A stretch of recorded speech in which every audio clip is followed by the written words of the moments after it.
Morning, guys. Mark for us, Protect Dog Training and Panther. Up, yeah, good boy, good babies. Good boy. All right. Panther, young Connie Corso, that we're giving all the ability to have a successful life. A lot of people think that training is heel, sit down, stay. It's so much more. People don't understand the behaviors tie into a lot of different things, though. They tie into me asking the dog to do something on a consistent basis, complying from the animal, relationship based on dominance. I want you to do something. Not all dominance. Dominance is really a misconceived word because you got people think that dominance always means you got to be aggressive. No, you just have to have a certain body language, as Caesar would say, calm and assertive, right? So, yep, good boy, good. Good boy, that's boy. Did I notice, huh? Try to get him stepping. Good boy. Same rules apply right here. Now 2 and 2 adds up to 4. Notice him sniffing at my hand a couple times. He didn't get any food. He didn't comply. He didn't do what I wanted him to do. So I rob him of food. That's his first negative marker. And I might say nope and associate it with the timing involved of him not getting something. No, in my world, in a marker training world, means you're not doing the right thing. I just want you to do it again. It's the same. The first thing that I do with a young puppy or starting dogs to convey to them a negative marker because they're not getting what they want. You got the food in the hand. You've been doing the click and then treat, a lot of classical, okay? And then all of a sudden you have it in your hand and they're used to getting it. And they say, I want it, but you're not giving it to me. Why not? Because you're not doing what I want you to do. And as soon as he does, right away, step 1 or 2 steps, but I'm robbing him. No, he's not getting it, there it goes, okay? Timing, right away when he moved, I gave a click. Timing is real critical to telling the dog that he's done the right thing. And as time goes along, what's the opposite of doing the right thing? Not doing the right thing, and there your no marker starts to set in because you use it properly. Markers, the negative markers, are just important, if not more so, than your positive markers. And they can be conditioned just as well, if not better, than your positive markers. I mean, they're part of the dog's life, pro and con, right? In other words, positive and negative is a big part of training. Negative doesn't mean I have to beat the dog up. It just means I have to do things in the right dog psychology. Good boy, good. Panther, good. Dog's name first, Panther. Yep, good boy. I don't know if you saw that, but right away when I said his name, he looked at me. Pause and then an explosion. After a while, he's going to know Panther means something's coming. That's a big premise of my training. Up. And there's a reason for it. We're tying into the natural instincts of the animal. Nothing that I'm doing that's not done by other trainers. Nothing fancy, nothing original. Most trainers are like me, been studying and doing this for all my life since I was 12. So there's really, as you get to my age, you start to learn there's nothing new. Everybody's done everything, and the only thing is new is maybe how somebody explains something, how they might stack their training in such a way that they build the dog a little different, timing-wise, or what they're looking for in drives, let's say protection or whatever it may be, right? So, yep. So if you have a trainer that makes you think that he's all that, to the point where you think that he's so original that he's the one that invented something, no, believe me, this stuff's been done 1,000 million years. We steal ideas, concepts, constantly as trainers, right? And then I'll have somebody, that's why I go to seminars, where I love to do a lot of study, and although I geek out on it because I like to listen to how somebody explains something that they're explaining the same thing that I know. Classical conditioning is classical conditioning, but how do they approach that explanation? How do they explain it? That's the key, because when you're a trainer, dog training is only one aspect, is the dog. This is the easy part. The human aspect of things is the hard part. That's the part that me to be able to communicate and to teach that human is harder than this dog, for me anyway. Yep. So in a nutshell, it behooves me to have as much as I can coming in from other perspectives and other viewpoints and slants, right? Right now I'm getting into a trainer, and you guys probably might have heard of him, by the name of the good dog, is Sean O'Shea. And Sean's really a unique individual because he started by having a struggle with some bratty dogs of his own and trying to overcome it. He did a lot of study and everything, but he went into an intellectual point of view where he's not saying it like the other people are saying it. His perspectives are a lot different, and his expertise and his abilities dealing with a lot of these aggressive breeds and things like that most trainers won't even mess with. I'm getting to the point where I'm tired of society creating this, and I've gotten jaded over the last few months because I had a situation with a dog, and it makes me angry. Society is causing the problem. It's the human ignorance and their lack of understanding. And what's really frustrating and makes me angry is the fact that there is so much knowledge nowadays, guys. I didn't have the internet when I was a kid. I might have a couple books. That was it. And I learned by going out there and actually doing it, applying it, right?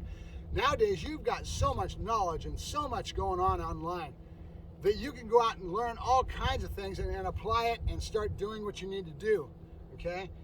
There's no reason for you guys to have ignorance, right? It's only laziness. Open your mind, learn, grow. You want a dog? It takes work. If you want a good dog, that's what it's all about, right? Yeah, I'm Panther. Panther says, I'm going to be a good dog. Yes, I am. So right now, Panther's going through my People, Places, and Things program. Saturation of the public. Why? Because this breed is known to be very territorial and very aggressive. You leave him behind that fence. You let him run that fence line. You let him rehearse that behavior without any training, without any development towards stability. You've got a liability, okay? And that's what ends up happening. I just got done with a case like that. So, again, I'm going to say, in a nutshell, you try not to blame the customer's fault, but really when it gets down to it, yes, it is. There's so much knowledge online, guys. You can get everything. I do these yakking at the screens. I'm constantly yakking at the screens. I do 2 or 3 of these videos a day. And if you're not learning something from it, then go somewhere else and learn it somewhere else. Working with somebody one-on-one is even better, because now you have somebody that can read it from outside the fishbowl and right away tell you what you're doing right or wrong and help you with their knowledge base in the individuality of your dog. Every dog is different. Everybody's an individual, breeding and as that individual dog within that same breed. They're all different. I had Chevy. Chevy was a totally different dog than this dog. Chevy was a lot more laid back. This guy's spunky. He could probably go towards protection in the whole 9 yards if developed properly. Good boy, Panther. Good boy, good, Panther. Yep, good boy, good. Yay, good boy. I'm teaching that explosion release. Notice he doesn't know it yet. So he will. Good boy, yep. I've been doing a lot of People, Places, and Things starting. I haven't been doing much of this. Now I need to get into some definite behaviors and really teaching them the communication baseboard a lot better than I have been. Yep. Good. But at his development stage, I wanted him to have a lot less. Nope. Place. Good. There you go. Good. Good boy, Panther. So right now I'm assessing goals. Yep. By doing, and then I see it and I go, okay, what can we do? What I want to do is see how his brain's floating. He's distracted. He's checking out, right? If I don't have engagement, in other words, he's not in tune with me and wanting the food and having excitement in regards to that, I can't teach him as well as if I have engagement from the dog, right? And that's what I don't have as much right now. Panther. Yep. Yep. Yay! Good boy, Panther. Good boy. There you go, boy, son. There's a better son. Yeah, good boy. All right. So we'll change subjects a little bit with you. You guys have seen my little Nana.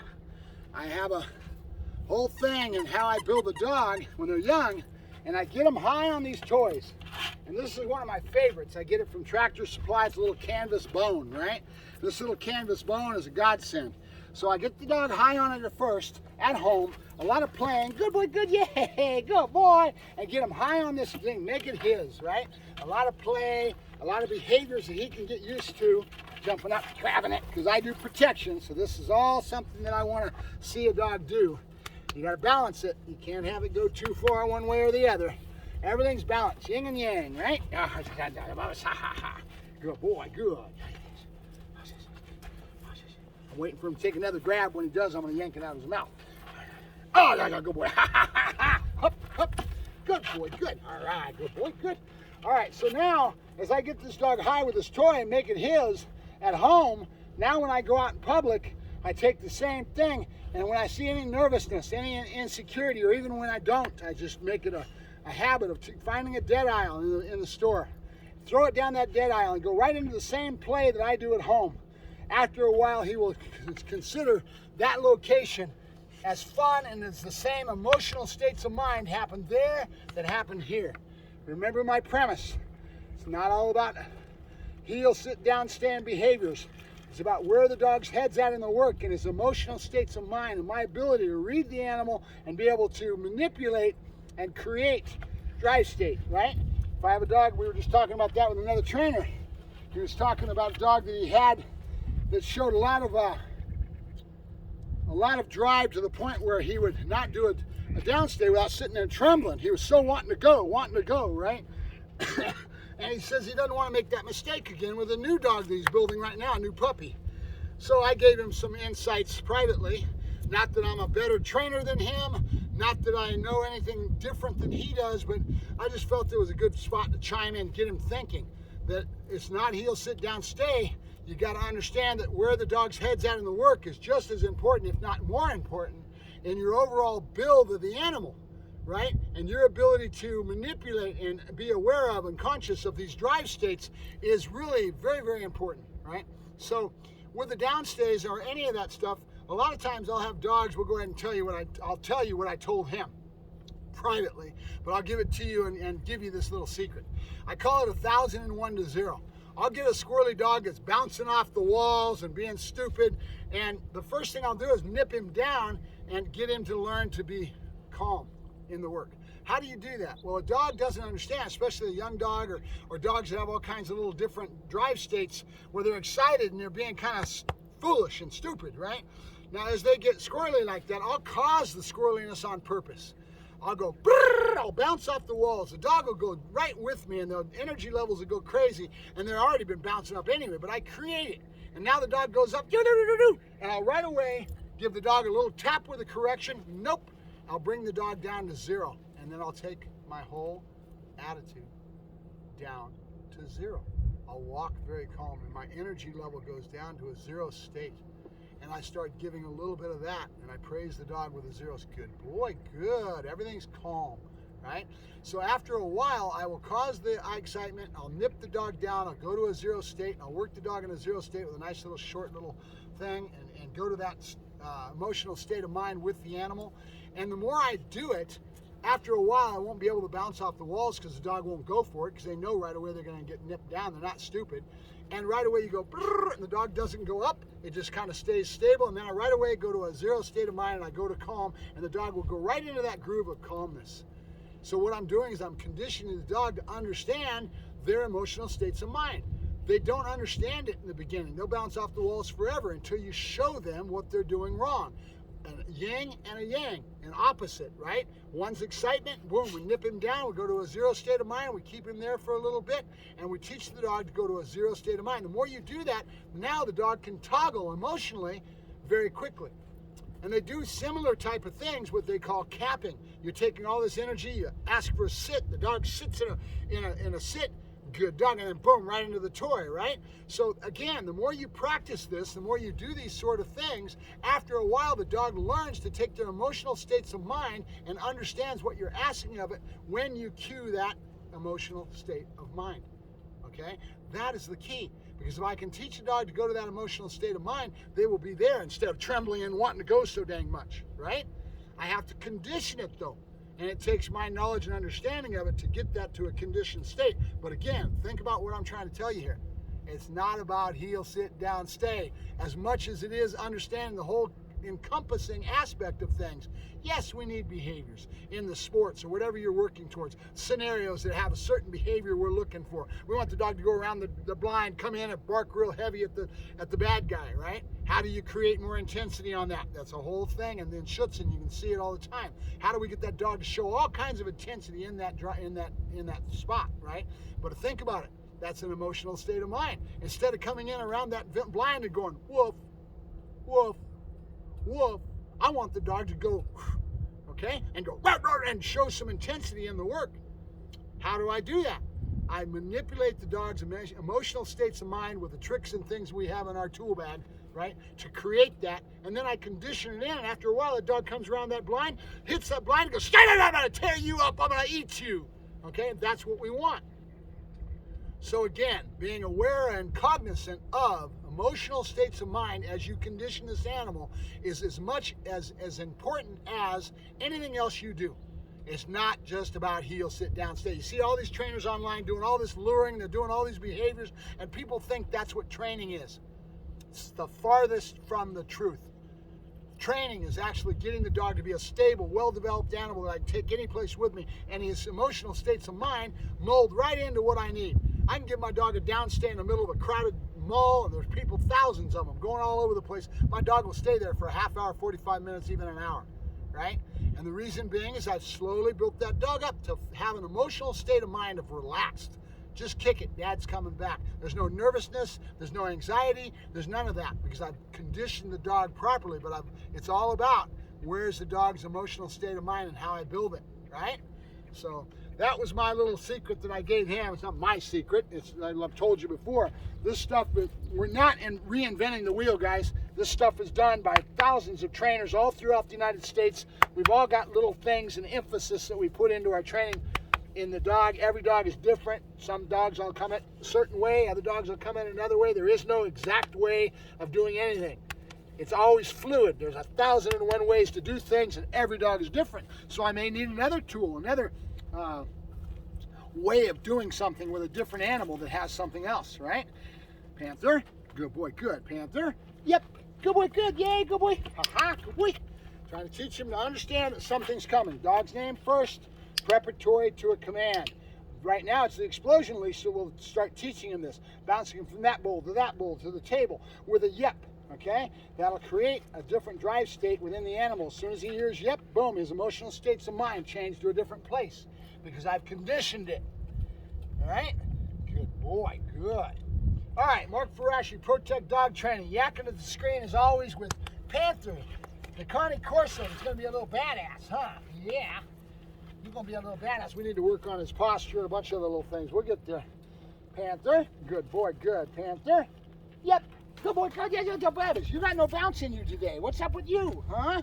I know it's going to be 105 today. That's why we're out here at 5:36 in the morning trying to work dogs before it gets too damn hot. I'll talk to you later.